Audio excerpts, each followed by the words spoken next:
Este es un mensaje de la Iglesia Cristiana Bíblica de Brown. Muy buenas noches.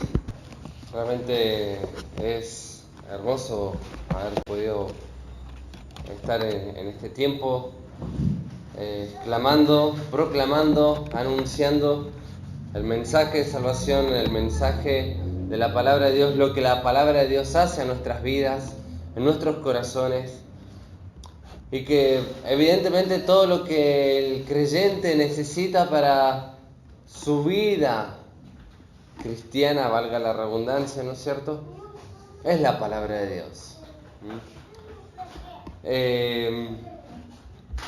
Es la palabra de Dios como aquella fuente de la cual se nutre, fuente de alimento. Pero también es importante y sumamente importante, porque el Señor lo ha establecido así, es la oración.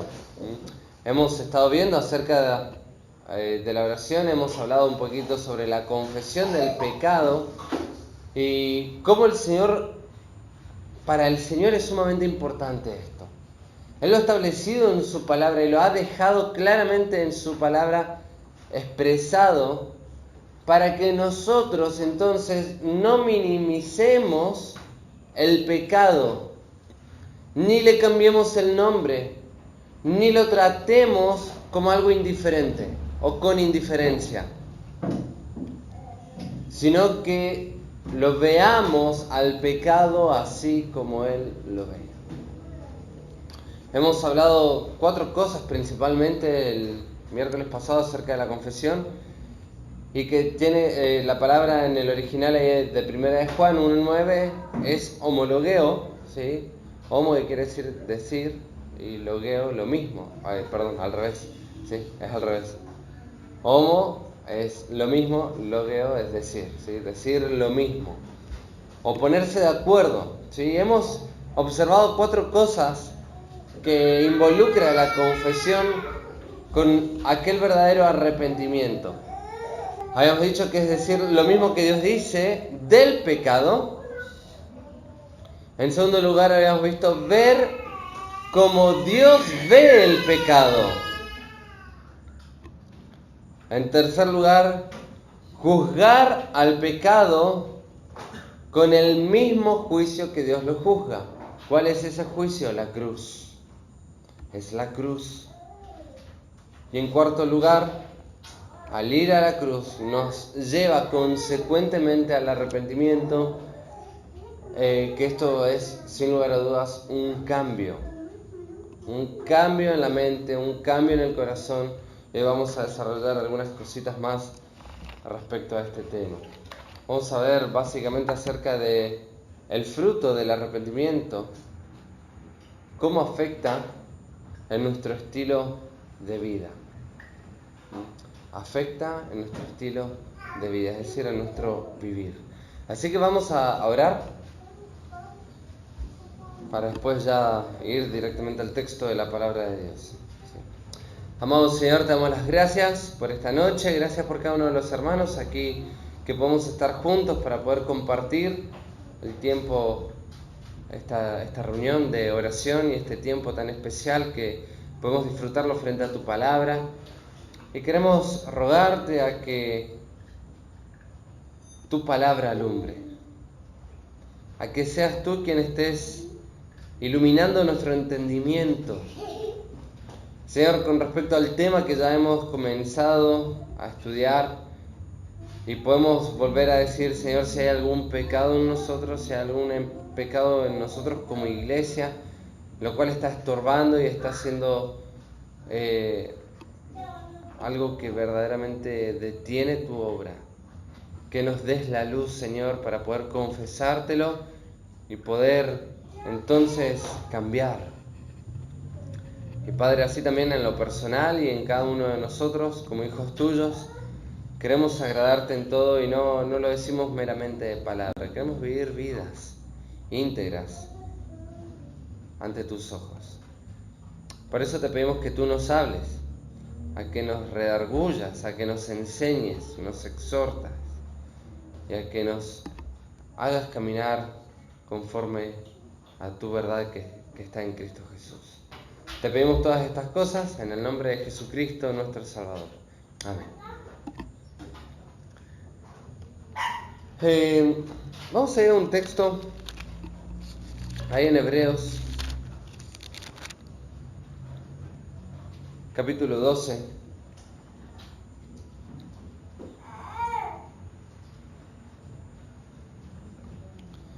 Y tenemos que decir que, antes de leer el versículo, que una confesión genuina, tendríamos que poner, es igual a una vida de arrepentimiento. No es solamente a un acto de arrepentimiento, sino a una vida de arrepentimiento. Es decir, el arrepentimiento va a llevar consecuentemente una vida transformada. ¿Se entiende? Ahora, en Hebreos capítulo 12 nos dice el versículo 1: por tanto, nosotros también, teniendo en derredor nuestro tan grande nube de testigos, despojémonos de todo peso y del pecado que nos asedia, y corramos con paciencia la carrera que tenemos por delante. Tenemos que entender dos cosas. En primer lugar, acá el autor estaba mencionando una nube de testigos, ¿sí? Cual, obviamente, ¿qué es lo que hace un testigo? Observa. ¿Está? Pero dice entonces que nosotros tenemos en derredor nuestro una gran nube de testigos. Pero nos dice algo más todavía.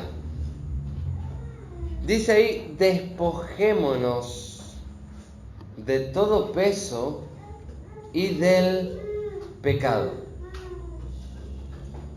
Quiero que observes estas dos cosas, porque acá las Escrituras nos hacen énfasis a dos cosas muy determinantes: de todo peso, por un lado, y por el otro, del pecado.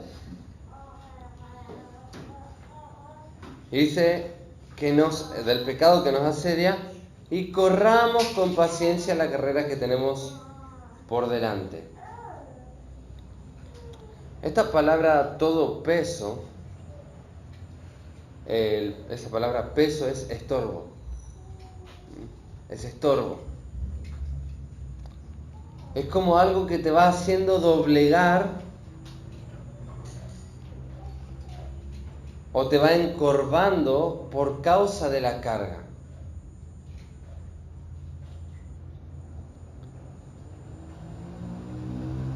Esto es lo que va produciendo un peso extra, y particularmente tiene que ver con algo que no sea, digamos, pecaminoso. Puede que no sea pecado, pero que a la larga, consecuentemente por quizás una falta de equilibrio, uno termine doblegado, postrado, encorvado y aún estorbado para poder correr la carrera. ¿A qué nos referimos con esto? ¿A qué se está refiriendo el autor? Es evidente que ese peso, para dar una ilustración, ¿sí? Cuando nosotros, los que son padres, por ahí les habrá tocado tener que caminar quizás con sus hijos, ¿sí? Quizás hasta la parada o quizás un poquito más. Y cuando al principio uno va bien, pero a medida que empiezan a pasar las cuadras, es decir, los minutos, el tiempo, el chico parece que cada vez va más abajo y nosotros cada vez más chiquititos, ¿no es cierto?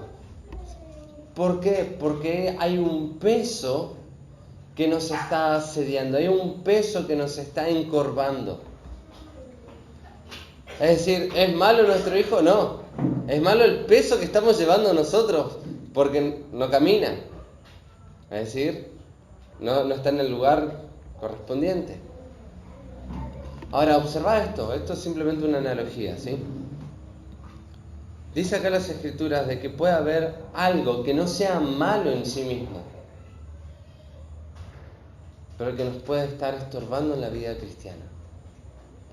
Puede que sea algo que no sea malo, literalmente. Como por ejemplo, en su momento me ha pasado con la música. La música no es mala, pero cuando uno se desmide y empieza y todo lo que hace está alrededor de la música y hasta descuida el tiempo con Dios, el tiempo de estudio de la palabra, entonces sí es evidente que está siendo un estorbo para mí.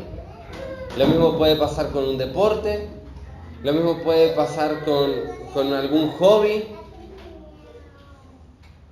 o con algo que te gusta hacer simplemente. ¿Está?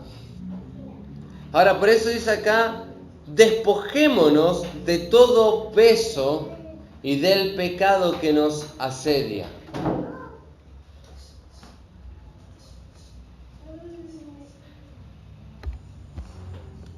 Y esto es sumamente importante. Para poder despojarnos de este peso y del pecado, es sumamente importante la confesión.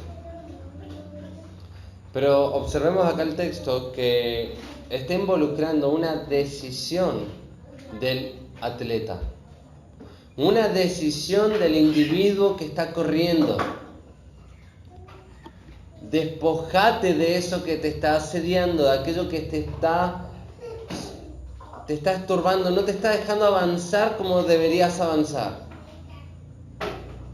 Deberías estar creciendo, deberías estar maduro, pero quizás estás en un estado de niñez porque hay estorbos, hay un peso que te está asediando y que no te está permitiendo desarrollarte en tu vida cristiana. Esa es la exhortación que le dice en el capítulo 5, ¿no es cierto?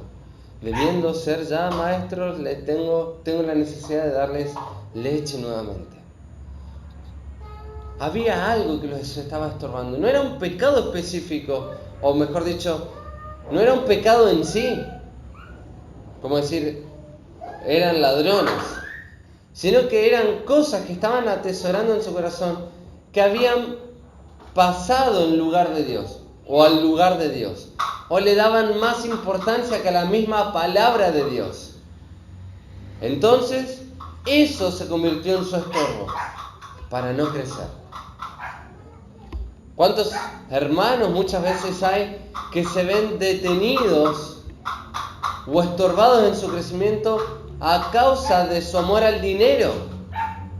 Obviamente, dos males. Primero, porque ama el dinero y está amando eso más que a Dios. Y en segundo lugar, trabaja para poder lograr. El trabajo no está mal, pero cuando se excede, entonces le está haciendo un estorbo. Tiene un pecado y tiene un estorbo. Cuando hay hermanos que están siendo a veces presos de las redes sociales, de los medios de comunicación. A veces no son cosas malas, pero están todo el tiempo ahí. Esclavos parecerían de eso, adictos a eso. Y eso es lo que entonces tenemos que entender como un peso que te puede estar asediando y no te está permitiendo correr, avanzar, crecer en tu vida cristiana.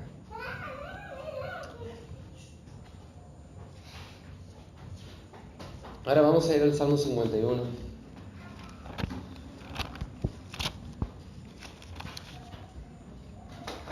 Porque acá vamos a ver 5 cosas que se ven de David cuando él confiesa su pecado.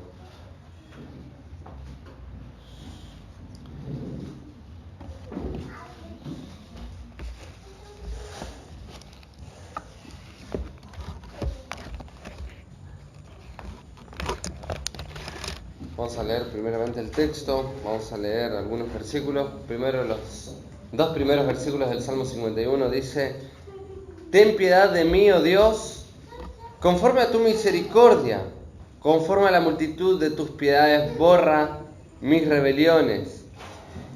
Lávame más y más de mi maldad y límpiame de mi pecado.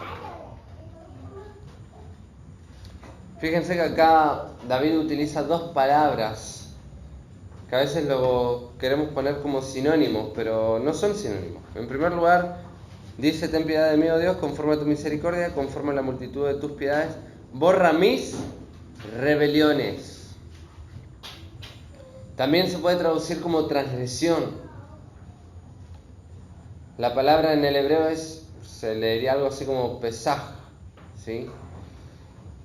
Y es un acto de rebelión o de deslealtad. Es como traspasar un límite donde había un letrero que decía: no pases.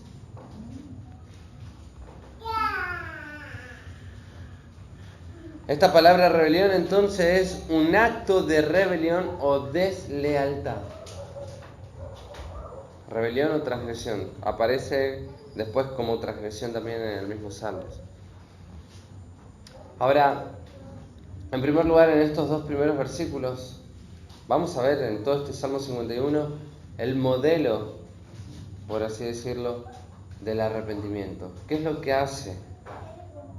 En primer lugar, dice acá: ten piedad de mí, oh Dios, conforme a tu misericordia, conforme a la multitud de tus piedades, borra mis rebeliones, lávame más y más de mi maldad y límpiame de mi pecado.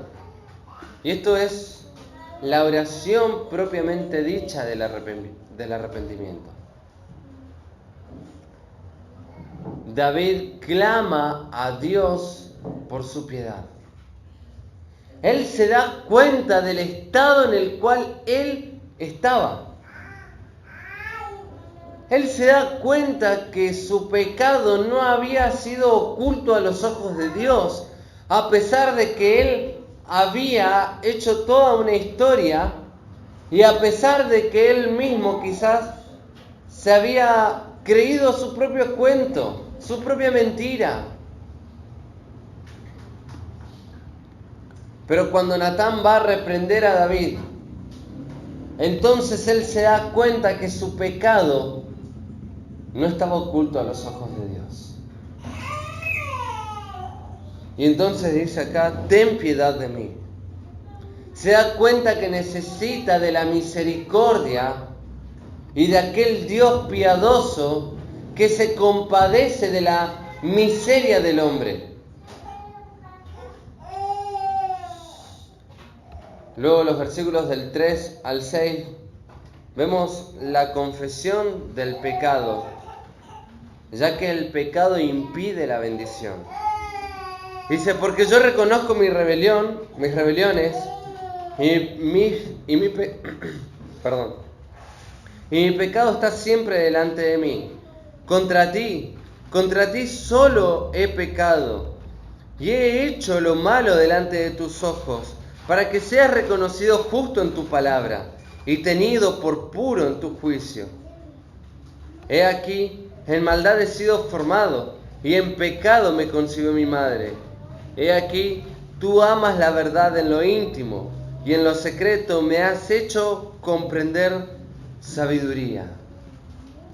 Y ahí entonces está la confesión. Él no solamente reconoce su pecado, y ahí él dice bien claramente: yo reconozco mis rebeliones. Yo reconozco mi transgresión. Reconozco que pasé lo que tú has establecido.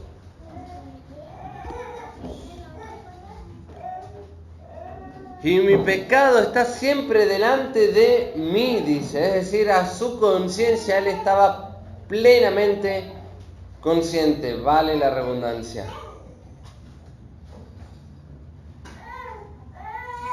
Por eso después dice: contra ti solo he pecado y he hecho lo malo delante de tus ojos. Porque aunque delante de las personas era totalmente justificable lo que él estaba haciendo, ante la ley de Dios, él había transgredido. Y ante los ojos de Dios era un transgresor, era un rebelde.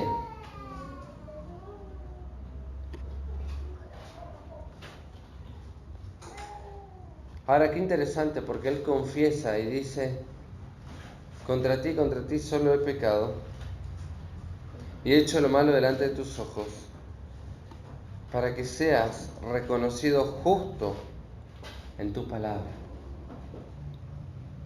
Esto es algo fundamental. La razón por la cual yo voy a confesar mi pecado, la causa por la cual voy a confesar mi pecado, es para que Él sea reconocido justo ante su palabra. Es decir, como bien lo dice también las Escrituras, sea Dios veraz y todo hombre mentiroso. Es decir, podemos contemplar entonces la perfecta palabra de Dios, la cual es infalible, no tiene falla, la cual es inerrante, no tiene error. Pero que nosotros sí somos falibles y que nosotros sí somos los errantes. Y entonces al confesar reconocemos que Dios es justo y que su palabra es justa. Dice ahí, tenido por puro en tu juicio.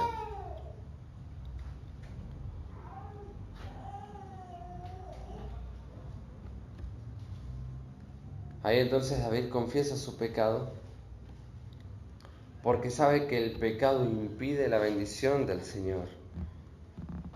Él reconoce que en pecado había sido formado, es decir, nació en ese estado. Y reconoce de que Dios ama la verdad en lo íntimo. Pero después, en tercer lugar,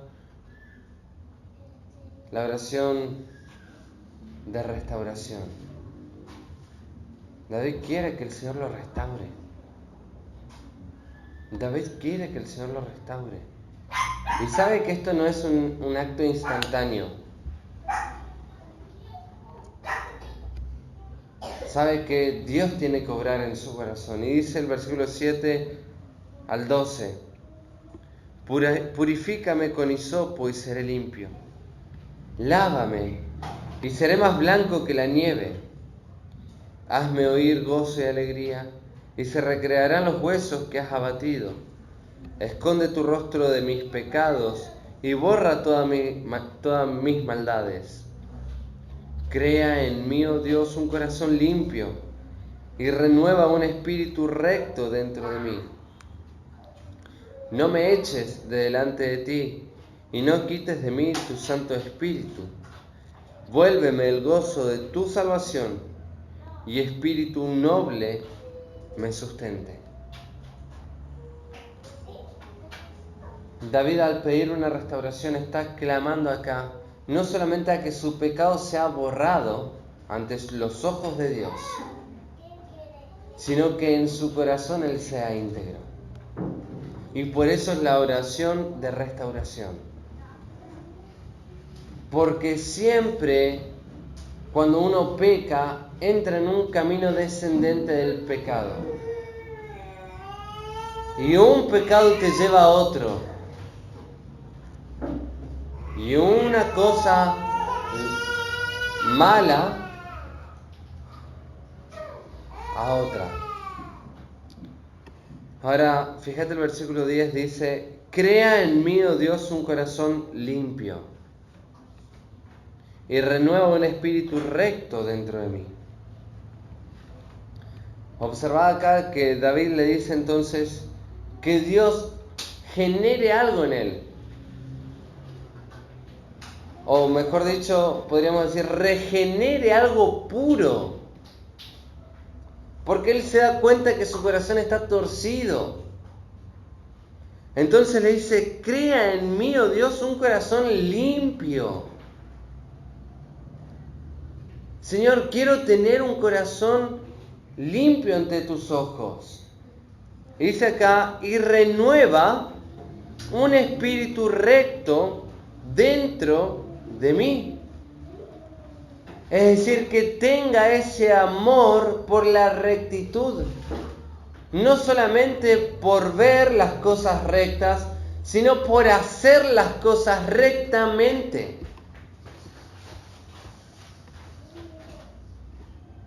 De manera limpia e íntegra. Por eso dice también en el versículo 12, vuélveme el gozo de tu salvación y espíritu noble me sustente. Tenemos que entender de que en el Antiguo Testamento el Espíritu Santo se iba y volvía, ¿sí? Particularmente sobre los santos del Antiguo Testamento. Pero particularmente hemos de notar, se iba por causa del pecado, como cuando por ejemplo Saúl pecó y dice que el Espíritu de Dios entonces lo había dejado, ¿sí? Entonces David clama por eso. Bendición que los creyentes tenemos mucho más abundante, porque tenemos la permanencia del Espíritu Santo en nosotros hasta la redención de nuestro cuerpo, es decir, hasta que pasemos de esta vida. Gracias a Dios por eso, ¿no? Qué bueno saber eso. Ahí tenemos una plena seguridad en cuanto a nuestra salvación. Depende de la garantía que Dios ha establecido, y es su Espíritu en nosotros. Es el adelanto de nuestra herencia, pero ese es otro tema. Y acá David entonces dice eso, ¿no? Vuélveme el gozo de tu salvación. Si hay algo en lo cual un creyente se vuelve totalmente infeliz y pierde el sentido de su vida, es cuando no tiene el gozo de la salvación. Es cuando no tiene el gozo de la salvación. Cuando pierde ese gozo.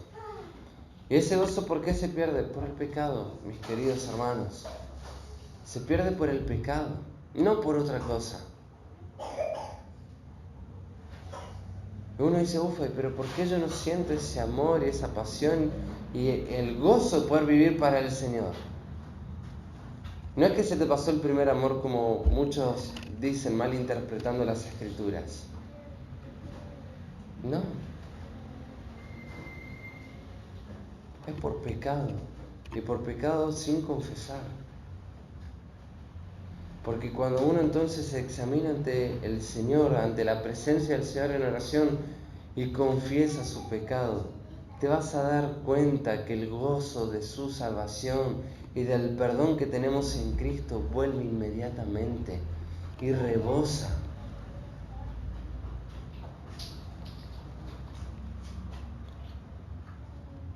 Y dice ahí, espíritu noble me sustente. Es un espíritu voluntario, generoso, de poder para hacer lo bueno. En cuarto lugar, hay una oración de gracia y una petición por las bendiciones de Dios. Los versículos del 13 al 17. Entonces enseñaré a los transgresores tus caminos, y los pecadores se convertirán a ti. ¿Cuándo? Cuando Él haya limpiado su camino, cuando Él haya limpiado su corazón, cuando Él tenga un espíritu recto dentro de sí, va a poder enseñar. Dice, versículo 14, líbrame de homicidios, oh Dios, Dios de mi salvación. Cantará mi lengua tu justicia. Señor, abre mis labios y publicará mi boca tu alabanza. Porque no quieres sacrificios que yo te daría, no quieres holocaustos. Los sacrificios de Dios son el espíritu quebrantado, al corazón contrito y humillado. No despreciarás tú, oh Dios. Y acá vemos entonces esta oración de gracia en primer lugar. De gracia para que Dios le conceda esa gracia poder enseñar a otros. Ya que Él ha transgredido de una manera tan deliberada, pero que ha encontrado en Dios la piedad, el perdón, la misericordia, y ha sido restaurado, entonces ahora pide para que en la gracia de Dios pueda enseñar a otros el camino. Y fíjate acá dice, versículo 13, entonces enseñaré a los transgresores tu camino. Esa palabra transgresor es la misma que hemos dicho hoy, aquellos rebeldes, ¿sí? Y los pecadores se convertirán a ti. Y es interesante esta palabra pecadores que aparece acá porque es alguien tenido por culpable. Es alguien que es tenido por culpable. Alguien en el cual el veredicto ya está cerrado, es culpable. Bueno, a los pecadores se convertirán a ti.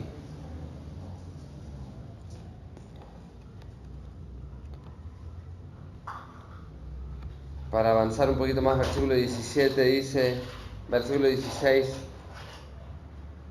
porque no quieres sacrificios que yo lo daría. No quieres holocausto.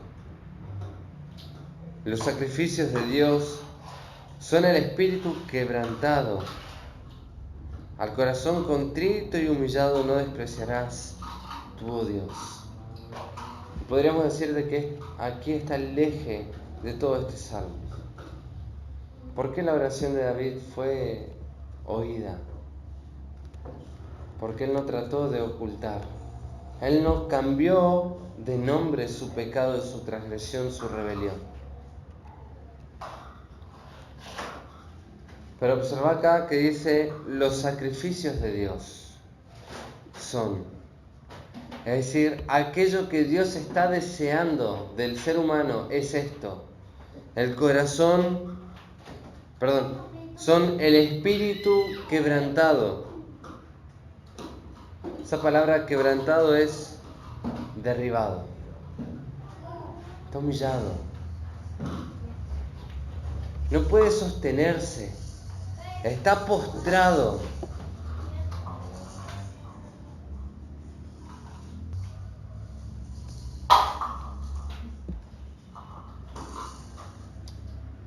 Me hace pensar en todo el contexto de este salmo. Y ese corazón viene a consecuencia de haber visto el pecado como Dios lo ve.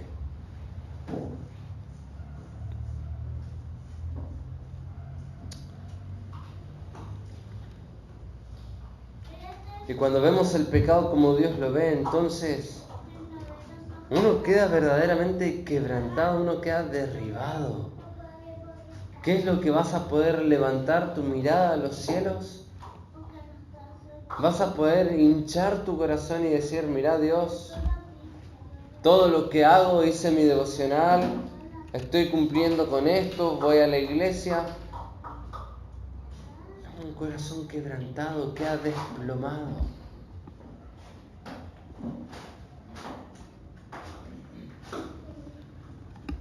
Dice, al corazón contrito y humillado no despreciarás tú, oh Dios. Ese corazón contrito es desgajado.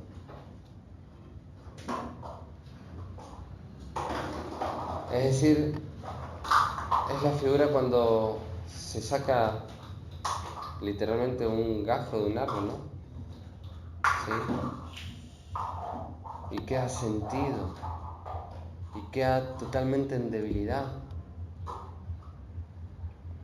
Y el Señor Jesús había dicho, ¿no? En Juan 15, que Él era la vid verdadera y que nosotros somos los pámpanos, nosotros somos aquellas ramas en las cuales Él como vid va a mandar su savia, sus nutrientes hasta los pámpanos para que podamos llevar frutos. Pero el Señor dice, pero separado de mí, nada podéis hacer.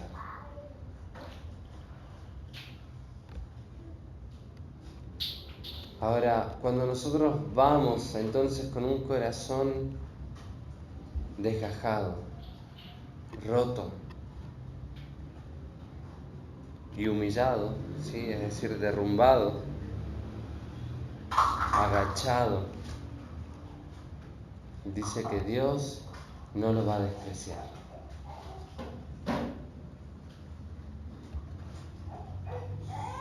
A veces me temo que en las reuniones de oración se suele tener ciertas oraciones protocolares y ciertas palabrerías lindas, ¿no es cierto?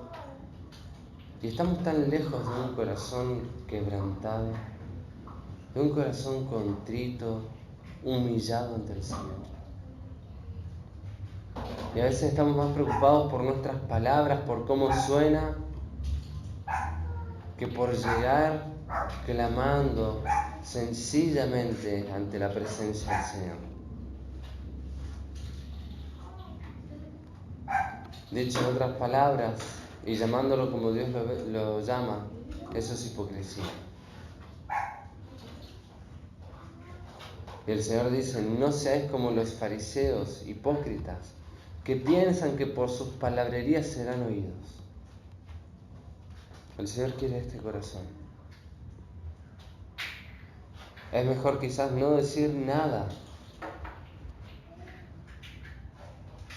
que decir que estamos orando vanas palabras, sin un corazón correcto, sin un corazón restaurado, sin un corazón justo, sin un corazón limpio. Y por último dice ahí, versículos 18 y 19, haz bien con tu benevolencia a Sión. Y acá vemos entonces que David ora por arrepentimiento y a favor de su nación, es decir, de su pueblo. Él como rey estaba clamando por ellos. Y dice, haz bien con tu benevolencia a Sión, edifica los muros de Jerusalén. Entonces te agradarán los sacrificios de justicia, el holocausto u ofrenda del todo quemada. Entonces ofrecerán becerros sobre tu altar.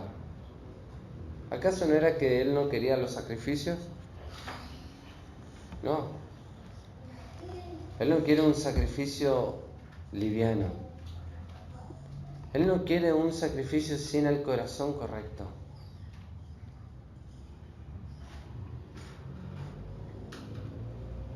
Dios lo que busca es el corazón. Un corazón contrito y humillado.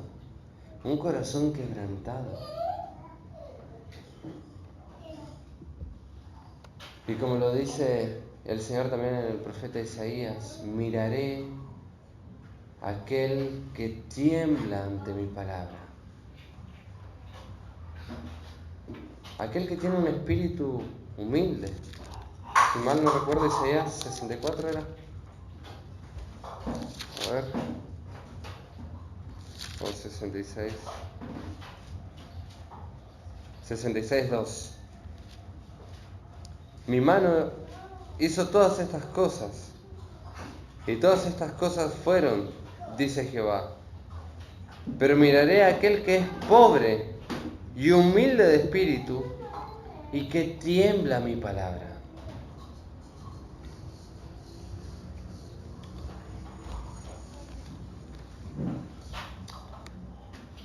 Pregunto, ¿no? ¿Cómo el Señor podrá estar mirándonos?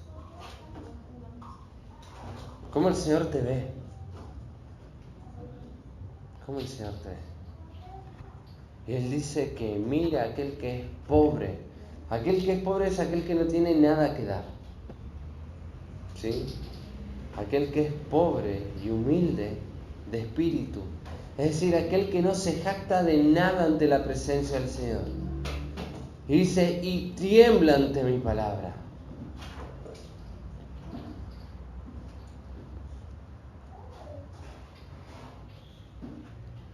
Quiere el Señor darnos este corazón.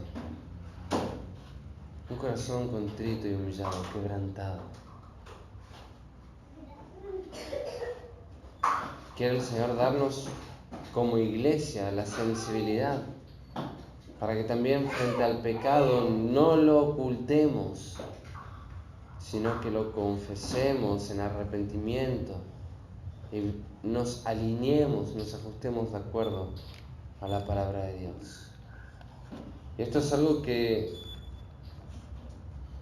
debe ocurrir en cada uno de los creyentes. Se ha leído cuando se ha iniciado la reunión aquel pasaje, aquel texto de Nehemías, donde Dios restauró la vida del pueblo, restauró la vida espiritual.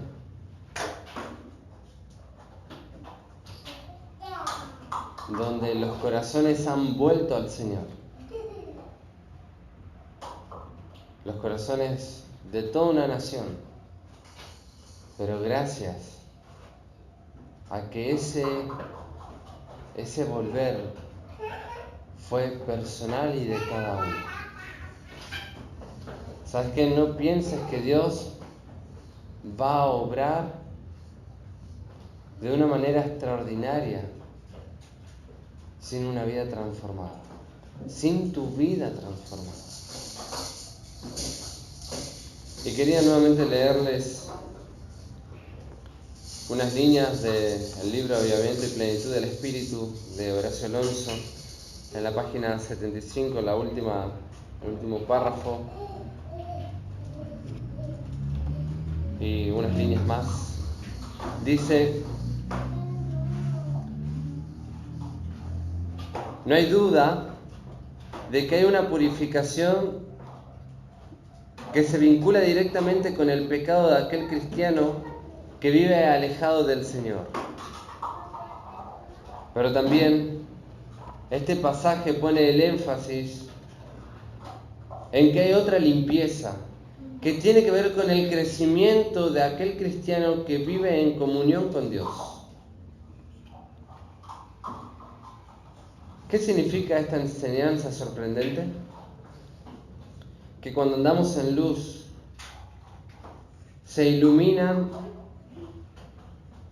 pliegues muy escondidas de nuestra personalidad que también necesitan ser sometidos a la luz de Dios para ser limpiados. El andar en la luz aporta más luz. Una luz muy intensa hace falta para descubrir pecados muy sutiles que escapan a nuestra vista, pero que surgen como tales cuando se viven en la cercanía de Dios. Los grandes santos han sido aquellos que han confesado su impiedad y no han ocultado el sentido de indignidad que les ha invadido cuando han frecuentado el trono de la gracia. Además, andar en la luz es cuestión de estar dispuesto a hacer ajustes en la vida, según el Señor lo vaya reclamando. Se nos exhorta a que andemos en luz, como Él está en luz. La medida del ajuste es infinita, porque es la medida de la santidad de Dios. No podemos decir no tengo nada que confesar. Si decís eso es porque estás yendo o viviendo lejos de la luz. Y entonces te animo a que te acerques al trono de gracia, al trono de luz, para que el Señor entonces empiece a efectuar su purificación en tu vida y en tu corazón. Y te vuelvo a reiterar esta frase: la medida del ajuste es infinita, porque la medida es la santidad de Dios. Hasta que no lleguemos ahí, no podemos parar, no podemos dejar de confesar, no podemos dejar de examinarnos. Pero claro que sin lugar a dudas, con un gozo permanente de saber de que tenemos la salvación en Cristo. con ese gozo que es inalterable. Es el gozo de la salvación que tenemos por medio de nuestro Salvador.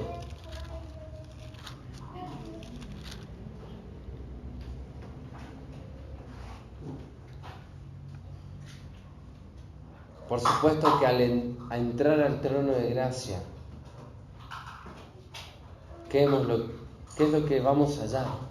¿Qué es lo que vamos a alcanzar? Vamos a hallar misericordia y vamos a hallar gracia para el oportuno socorro. Esto nos invita, mis queridos hermanos, nos invita al Señor a venir a Él. Y podemos recordar las líneas de aquel himno, tal como soy, sin más decir, ¿a quién otro yo puedo ir? Y tú me invitas a venir, bendito Cristo, vengo a ti. ¿A quién otro vamos a poder ir? ¿A quién otro?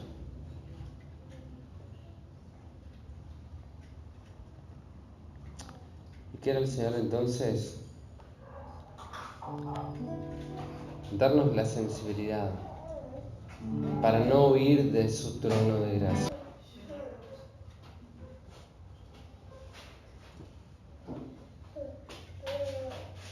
sino para ir a Él, para alcanzar esa gracia tan abundante que tiene para con cada uno de nosotros. Oramos. Señor, frente a tu palabra, no hacemos otra cosa más que temblar, porque vemos lo limpio que eres de ojos para ver el pecado, lo puro y lo santo, lo justo, lo perfecto y lo débil e impuros que somos nosotros. Y no solamente impuros, sino desleales, transgresores, rebeldes, pecadores. Que nuestro propio corazón, Señor, se quiere apartar de ti, ir lejos de ti. Nuestra naturaleza caída no quiere sujetarse a tu palabra, no quiere sujetarse a la voz del Espíritu Divino que has puesto en nosotros, al Espíritu Santo.